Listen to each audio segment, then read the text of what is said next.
जय हिंद दोस्तों, स्वागत है आप सभी का हमारे YouTube चैनल लो सर्जिलो में। मैं प्रदीप कुमार आप सभी का स्वागत करता हूं। तो कैसे हैं दोस्तों आप सभी लोग? आई होप कि अच्छे होंगे और तैयारी भी बेहतर तरीके से कर रहे होंगे। हालांकि एग्ज़ाम अभी नहीं आया है, एग्ज़ाम का डेट अभी नहीं आया है, लेकिन फिर भी आप लोग तैयारी करते रहिए। देखिए, हिंदी साहित्य की सीरीज़ को हम आगे बढ़ा रहे हैं। इसके पहले हम लोगों ने 8 पार्ट अच्छी तरह से कंप्लीट कर लिए हैं। आज हम पढ़ने वाले हैं 9वां पार्ट वीडियो। ओके, तो वीडियो को अंत तक देखना। अगर वीडियो पसंद आए तो लाइक करना, चैनल पर नए हो तो सब्सक्राइब जरूर कर लेना। चलिए हम क्वेश्चन को स्टार्ट करते हैं। क्वेश्चन नंबर है 401। 400 तक हम लोगों ने कंप्लीट कर लिया है। अब पढ़ेंगे 401 से। ओके, उन वीडियो का लिंक डिस्क्रिप्शन में दिया हुआ है, वहाँ से भी आप वीडियो को देख सकते हैं या फिर हमारे चैनल के प्लेलिस्ट से उन वीडियो को देख सकते हैं। झांसी की रानी कविता में प्रयुक्त विशेषण है ज्वाला, बीरबाला, मर्दानी, उक्त सभी।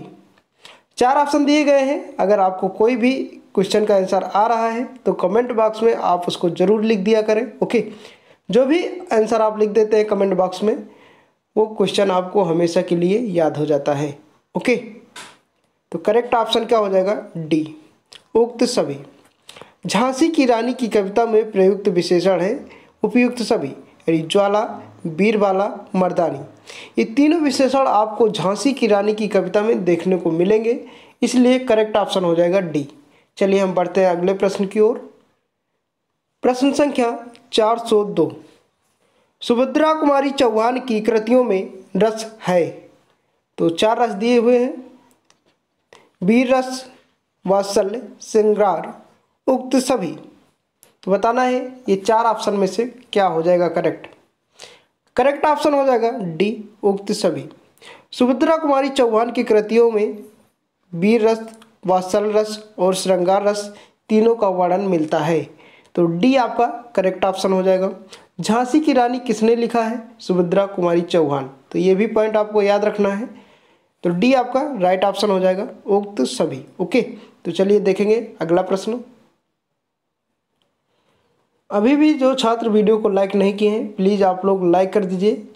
देखिए, आप लोग अगर पहले लाइक नहीं करते हैं तो बाद में पढ़ते पढ़ते लाइक करना भूल जाते हैं।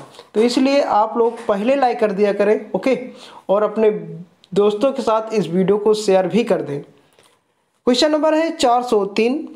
रश्मि रेखा किसकी कविता है? बाल कृष्ण शर्मा नवीन, ये कृष्ण है। ओके, याद रखना, बाल कृष्ण शर्मा नवीन, माखनलाल चतुर्वेदी, श्रीधर पाठक, सुभद्रा कुमारी चौहान। तो 4 ऑप्शन है, बताना इसका राइट ऑप्शन क्या हो जाएगा। देखिए, इसका करेक्ट ऑप्शन हो जाएगा बाल कृष्ण शर्मा नवीन। तो ए आपका करेक्ट ऑप्शन हो जाएगा। रश्मि रेखा किसकी कविता है? तो बाल कृष्ण शर्मा नवीन। याद रखना, इंपॉर्टेंट क्वेश्चन है। आगे देखेंगे दोस्तों। जानकारी के लिए हम बता दें कि ये पेपर आपका फर्स्ट पेपर पूरा का पूरा ऑब्जेक्टिव होता है। अगर आप अच्छी तरीके से पढ़े नहीं रहेंगे तो ऑब्जेक्टिव क्वेश्चन आपसे गलत भी हो सकता है। जो क्वेश्चन गलत हो जाएगा उसका नंबर नहीं मिलेगा। इसलिए आपको मन से पढ़ना है, ध्यान लगाकर पढ़ना है, वीडियो को बिल्कुल कंसंट्रेशन होकर देखना है, कंसंट्रेट होकर देखना है। ओके, तभी आपको ये सारे क्वेश्चन याद हो जाएंगे। 1, 2, 3 बार वीडियो देखेंगे और उसके बाद हम पीडीएफ भी देते हैं। पीडीएफ आप लोग ज़रूर डाउनलोड कर लेना। पीडीएफ से पढ़ेंगे, वीडियो देखेंगे, आसानी से ये सभी क्वेश्चन आपके एग्जाम तक तैयार हो जाएंगे।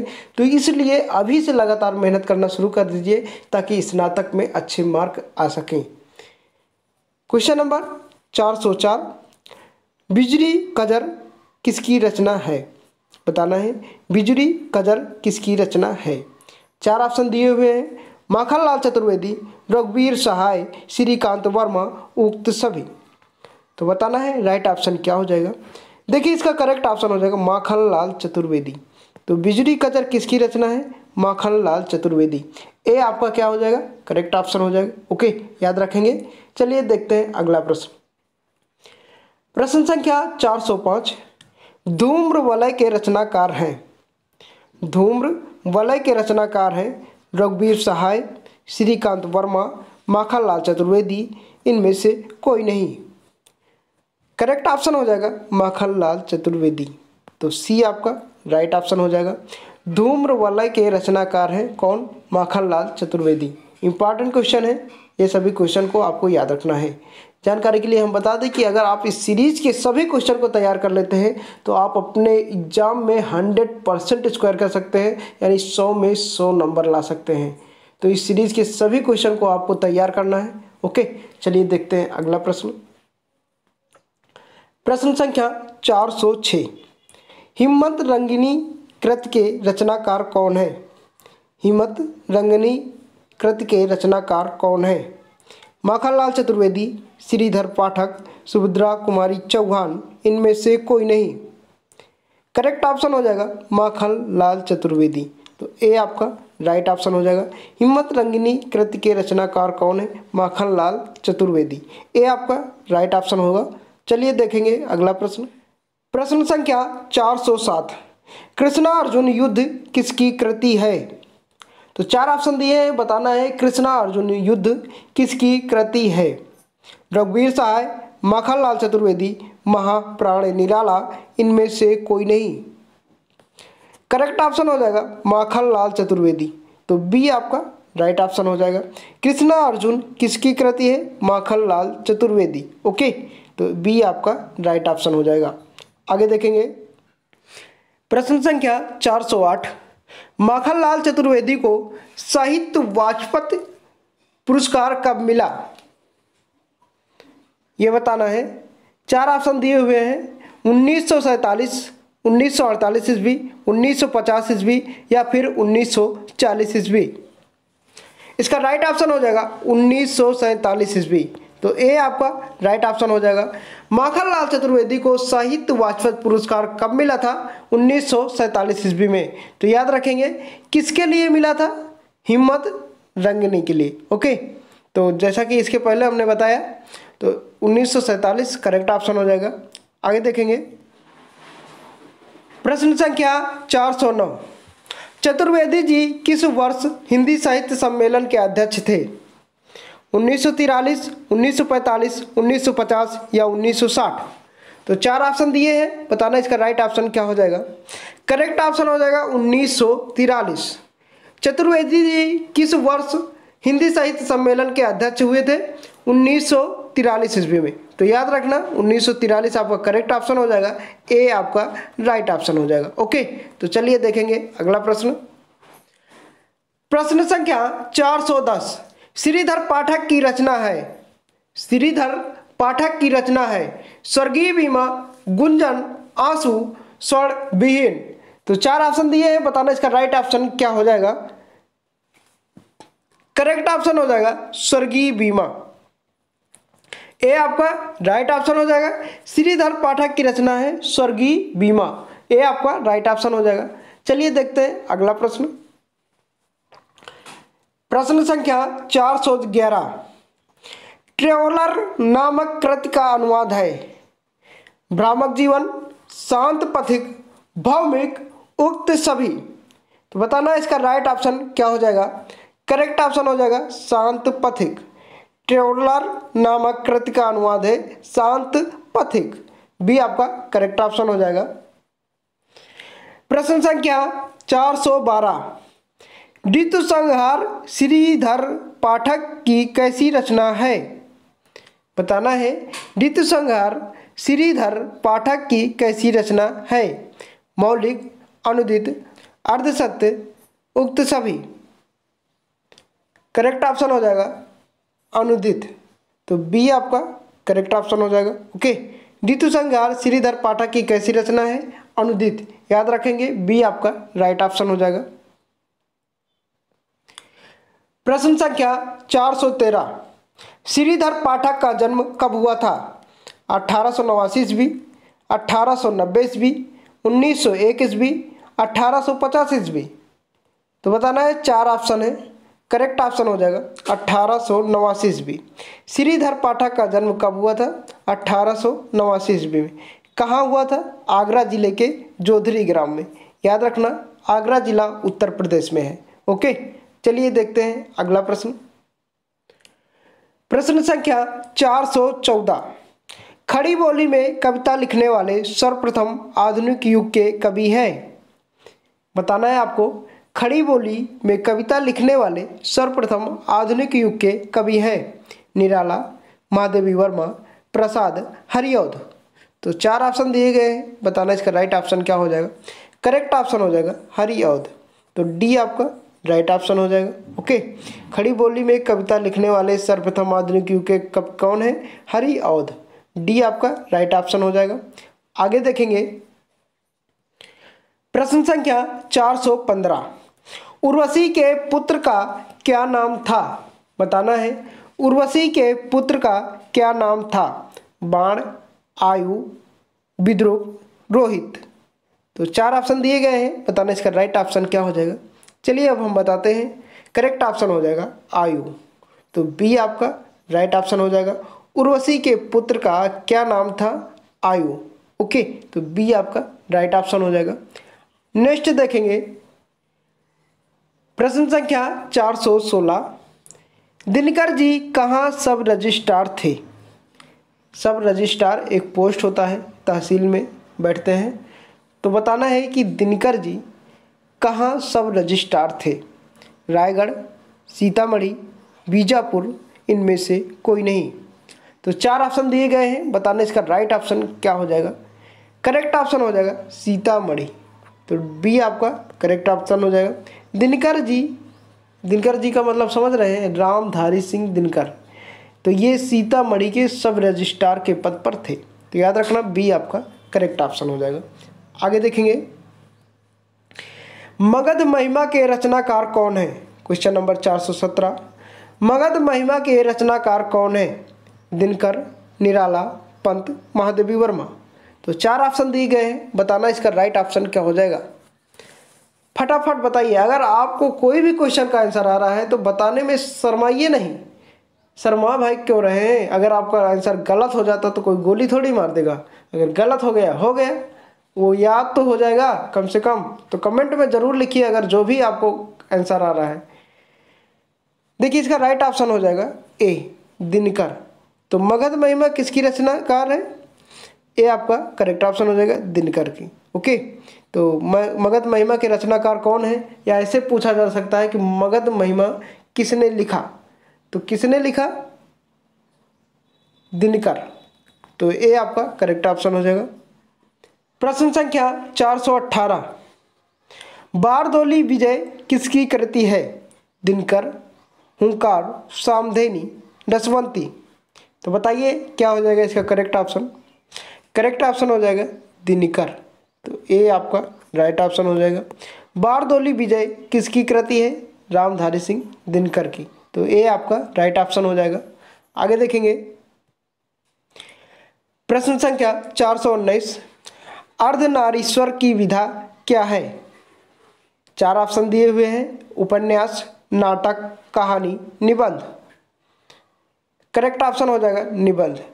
अर्धनारीश्वर जो है एक निबंध है। ओके, तो डी आपका राइट ऑप्शन हो जाएगा। आगे देखेंगे प्रश्न संख्या 420। रेती के फूल किसकी विधा है? बताना है आप सभी को। रेती के फूल किसकी विधा है? प्रसाद, दिनकर, पंत, निराला। तो 4 ऑप्शन दिए गए हैं, बताना है करेक्ट ऑप्शन क्या हो जाएगा। राइट ऑप्शन हो जाएगा बी, दिनकर। ओके, तो बी आपका करेक्ट ऑप्शन हो जाएगा। रेती के फूल किसकी विधा है? तो दिनकर जी की, रामधारी सिंह दिनकर। याद रखेंगे। चलिए देखते हैं अगला प्रश्न। प्रश्न नंबर 421। सुष्ठु का अर्थ है?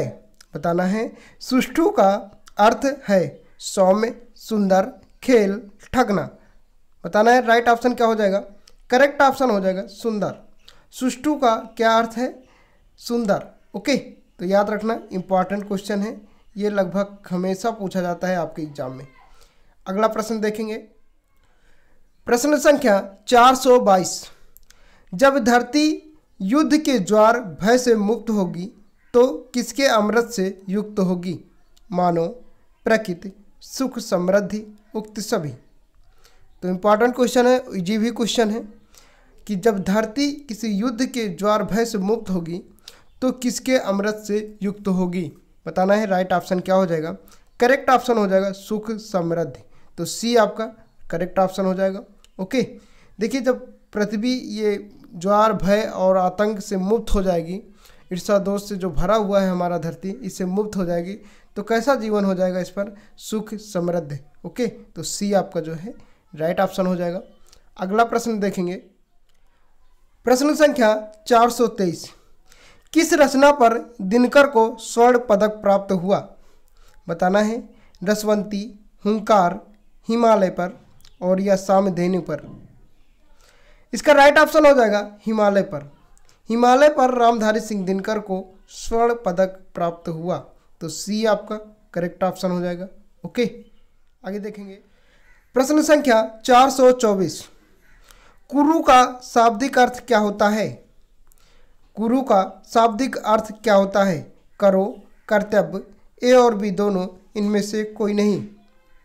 राइट ऑप्शन हो जाएगा करो, कर्तव्य, दोनों। ओके, तो सी आपका करेक्ट ऑप्शन हो जाएगा। कुरु का अर्थ होता है करो, कर्तव्य, ये दोनों ऑप्शन आपका करेक्ट रहेगा। आगे देखेंगे, प्रश्न संख्या 425। धुआं, कोलाहल, थकान और धूल के उस पार धीरे धीरे बहने वाली शीतल जल की धारा किसे चाहिए? मानवता को, लालची को, कामी को, उक्त सभी। करेक्ट ऑप्शन हो जाएगा मानवता को, तो ए आपका राइट ऑप्शन हो जाएगा। जो भी छात्र अभी वीडियो को लाइक नहीं किए, प्लीज़ आप लोग वीडियो को लाइक कर दीजिए। हम बड़ी मेहनत से वीडियो बनाते हैं, आप लोगों को पता ही है, तो प्लीज़ आप लोग वीडियो को लाइक कर दीजिए। अपने मित्रों के साथ ज़रूर शेयर करें ताकि उनको भी इस वीडियो का लाभ मिल सके। चलिए देखते हैं अगला प्रश्न। प्रश्न संख्या 426। उपहास का क्या अर्थ होता है? मजाक, लालच, सौंदर्य, पीड़ा। तो बताना है उपहास का क्या अर्थ होता है। सभी को पता होगा उपहास मतलब मजाक करना। ओके, तो ए आपका करेक्ट आंसर, क्योंकि आपने सुना होगा गांव में बोलचाल की भाषा में कि वो मेरा उपहास कर रहा है, हमारा मजाक कर रहा है, हमारा मजाक बना दिया है ना। तो उपहास का क्या अर्थ होता है? मजाक। तो ए आपका राइट ऑप्शन हो जाएगा। आगे देखेंगे, प्रश्न संख्या 427। आज मनुष्य किसका दास बन गया है? बताना है, आज मनुष्य किसका दास बन गया है? प्रेम का, नियति का, हास्य का, धन का। 4 ऑप्शन दिए गए हैं, करेक्ट ऑप्शन हो जाएगा नियति का। ओके, मनुष्य क्या है? नियत का दास बन गया है। नियत मतलब क्या होता है? लालसा, कि आज हमें ये चाहिए, आज वो चाहिए, उसके बाद वो चाहिए, मतलब उसका दास बन गया है कि जो चाहिए फिर उसको फिर चाहिए ही है ना। तो उसका एक दास बना हुआ है, मन की इच्छा को संतुष्ट नहीं कर पा रहा है, इसलिए उसका दास बना हुआ है। तो राइट ऑप्शन क्या हो जाएगा? बी। आगे देखेंगे, प्रश्न संख्या 428। इनमें से कौन कहीं पर रुककर एक पल का भी विश्राम नहीं करना चाहती? ज्ञान, बुद्धि, सत्कार, व्यवहार। 4 ऑप्शन दिए गए हैं, करेक्ट ऑप्शन हो जाएगा बुद्धि। तो बी आपका करेक्ट ऑप्शन हो जाएगा। सभी को पता ही होगा और आंसर भी आप लोगों का पता ही है कि बुद्धि। आपको कमेंट में ज़रूर लिखना चाहिए इस क्वेश्चन का आंसर, क्योंकि क्वेश्चन से ही पता चल जा रहा है कि बुद्धि कभी भी विश्राम नहीं करती है। हमेशा मन में कुछ ना कुछ, दिमाग में कुछ ना कुछ ज़रूर चलता रहता है अपने आगे बढ़ने के लिए, अपने पीछे चीज़ों को सोचने के लिए। तो बुद्धि जो है, दिमाग कभी विश्राम नहीं करता और दिमाग थकता ज़रूर है, लेकिन उसको काम करने के लिए हमेशा ये कुछ ना कुछ प्रोत्साहन मिलता ही रहता है। तो क्या हो जाएगा? बी आपका करेक्ट ऑप्शन हो जाएगा। प्रश्न संख्या 429। सूरज का ब्याह किस कवि की रचना कृति है? बताना है, सूरज का ब्याह किस कवि की रचना कृति है? दिनकर जी की, श्रीधर पाठक, निराला या फिर प्रसाद। करेक्ट ऑप्शन हो जाएगा आपका दिनकर। तो ए आपका राइट ऑप्शन हो जाएगा। सूरज का ब्याह किस कवि की रचना कृति है? तो रामधारी सिंह दिनकर। याद रखेंगे, ए आपका राइट ऑप्शन हो जाएगा। आगे देखेंगे, प्रश्न संख्या 430। कोयला और कवित्व किस कवि की रचना कृति है? बताना है। रामधारी सिंह दिनकर, महादेवी वर्मा, जयशंकर प्रसाद, श्रीधर पाठक। राइट ऑप्शन हो जाएगा रामधारी सिंह दिनकर। कोयला किसी कवि की रचना कृति है? रामधारी सिंह दिनकर। याद रखेंगे, बी आपका राइट ऑप्शन हो जाएगा। प्रश्न संख्या 431, श्वानों को मिलता दूध भात भूखे बालक अकुलाते। श्वान मतलब क्या होता है? कुत्ता, समझते हैं ना, कुत्ता। श्वानों को मिलता दूध भात भूखे बालक अकुलाते। प्रस्तुत पंक्तियाँ किस कवि की हैं? बताना है। निराला, श्रीधर पाठक, सुभद्रा कुमारी चौहान या फिर रामधारी सिंह दिनकर। 4 ऑप्शन है, फटाफट आंसर दीजिए। क्या हो जाएगा इसका राइट ऑप्शन? करेक्ट ऑप्शन हो जाएगा रामधारी सिंह दिनकर। तो डी आपका करेक्ट ऑप्शन हो जाएगा। ओके, आगे देखेंगे।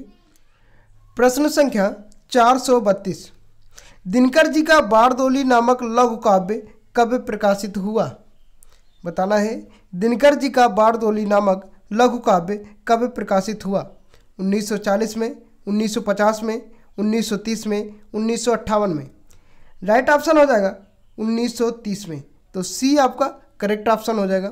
दिनकर जी का बारदोली नामक लघु काव्य सन 1930 ईस्वी में प्रकाशित हुआ था। याद रखेंगे, सी आपका राइट ऑप्शन हो जाएगा। प्रश्न संख्या 433, कुरुक्षेत्र मूलतः किस प्रेम का काव्य है? सभी को पता होगा, कुरुक्षेत्र महाभारत का युद्ध हुआ था वहाँ पे, है ना। तो कुरुक्षेत्र मूलतः किस प्रेम का काव्य है?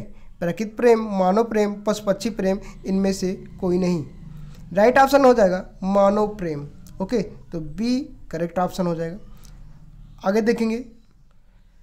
प्रश्न संख्या 434, कुरुक्षेत्र पर किस संस्कृति का प्रभाव पड़ा?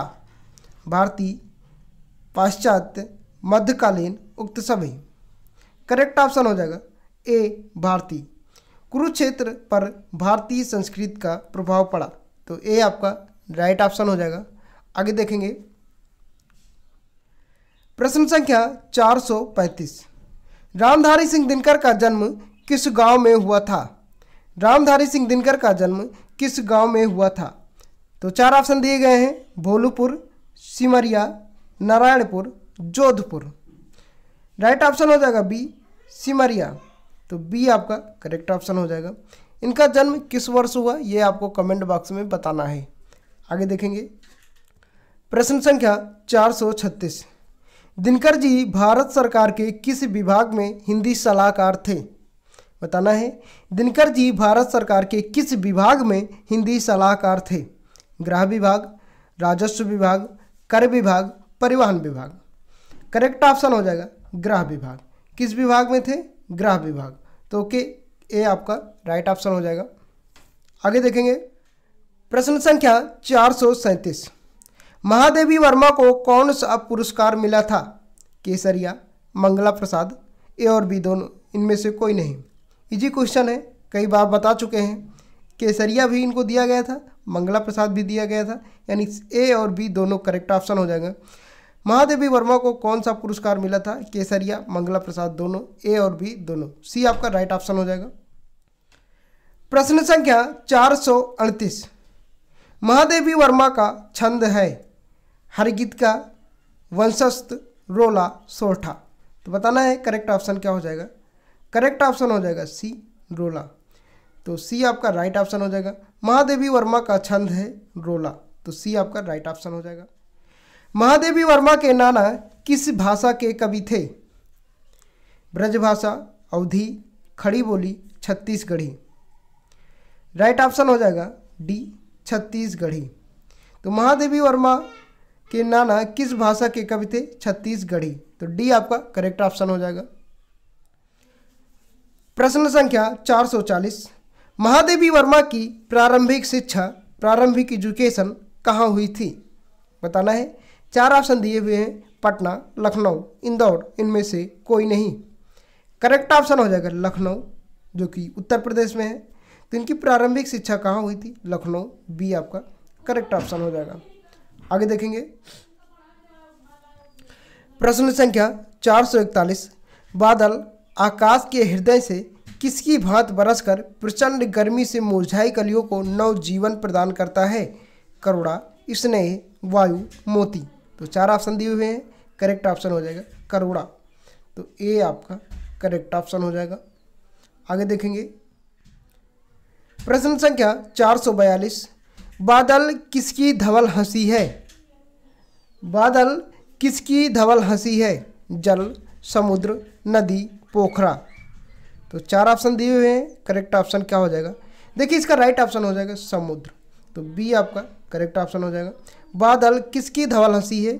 तो समुद्र की। ओके, तो बी आपका राइट ऑप्शन है।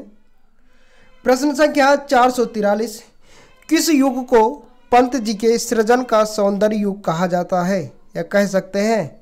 छायावादी, प्रगतवादी, प्रयोगवादी, इन नई कविता। तो 4 ऑप्शन दिए हुए हैं, करेक्ट ऑप्शन हो जाएगा ए छायावादी। किस युग को पंत जी के सृजन का सौंदर्य युग कह सकते हैं? छायावादी। ए आपका करेक्ट ऑप्शन हो जाएगा।